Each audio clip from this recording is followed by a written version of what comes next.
প্রচার পাশাপাশি শুরু হয় জন আরোগ্য বাস্তবায়ন দেশের স্বাস্থ্য ব্যবস্থায় নতুন দিশা দেখাবে। বছরে 5 লক্ষ রোগ অসুস্থতা এসব আছে, তার সঙ্গেই আছে এইগুলো প্রতিটি নাগরিকের জন্য স্বাস্থ্য সুরক্ষা এবং স্বাস্থ্য বীমার ব্যবস্থা রয়েছে।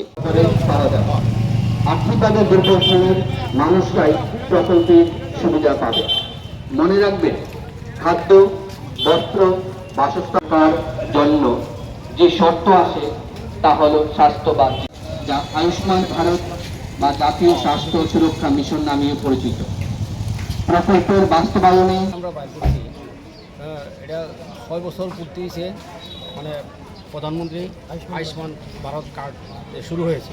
তো এই র্যালির মাধ্যমে আমরা জনগণকে আরও সচেতন করতেছি, যারা এখনও কার্ড করেনি তারা হসপিটালে আসুক এবং কার্ড করুক, এবং এই যে গভর্নমেন্টের এই যে বিশাল সুযোগ সুবিধা, বছরে 5 লাখ টাকার চিকিৎসা এখান থেকে পাওয়া যায় এই কার্ডটা করলে, এই কথাটাই আরও ভালো করে সচেতন করার জন্য আমরা এবার 6 বছর চলছে, প্রোগ্রামটা চলছে, এই কথাটাই প্রচার করার জন্য আমরা আজকে র্যালির আয়োজন করেছি। ডিস্ট্রিক্ট হাসপাতালের সঙ্গে আমরা প্রোগ্রাম অফিসার সবাই মিলে আশাদেরকে নিয়ে এই প্রোগ্রামটা আমরা করছি।